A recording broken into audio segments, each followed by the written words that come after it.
Bonsoir Linda. Bonsoir Mohamed, asseyez-vous, vous êtes chez vous. Ce que j'aime bien dans la première partie, c'est qu'au moins je peux m'asseoir.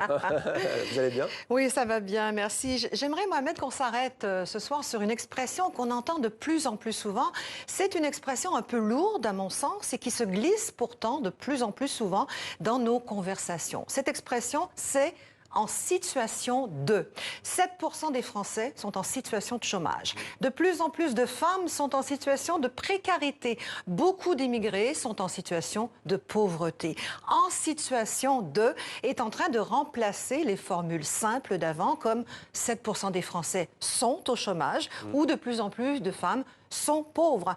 Ce qui me frappe le plus, moi, c'est l'expression en situation de handicap. Aujourd'hui, on n'est plus seulement une personne handicapée, on est une personne en situation de handicap. Alors pourquoi cette manière de dire? Est-ce qu'il y a une différence entre une personne handicapée et une personne en situation de handicap? Eh bien oui, il y en a une, et c'est dans les textes de l'Office des personnes handicapées du Québec que j'ai trouvé l'explication. Le terme de personne en situation de handicap, lit-on dans le document, met l'accent sur la situation de la personne, sur les obstacles qu'elle rencontre dans son quotidien, plutôt que sur ses caractéristiques personnelles.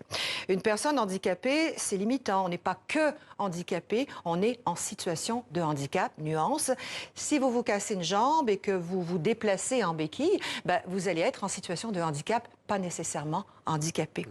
L'expression en situation de a une portée plus large que personnes handicapées. Elle englobe à la fois les personnes qui ont des incapacités persistantes, incapacités motrices, visuelles, mentales, mais aussi des incapacités temporaires, une jambe cassée.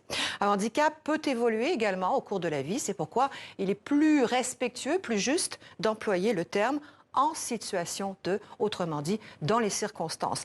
L'Académie française, elle déconseille son emploi. En situation de est inutile, dit-elle, puisque le mot handicap désigne déjà une situation. Ce serait donc un euphémisme de dire en situation de handicap, en situation d'échec, etc.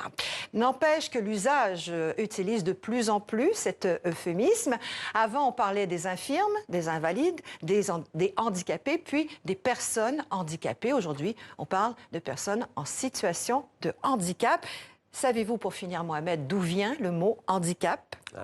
Je vois qu'il y a un anglicisme. C'est un magnifique anglicisme, oui. Handicap vient de l'anglais handicap, lui-même tiré de hand in cap, la main dans la casquette.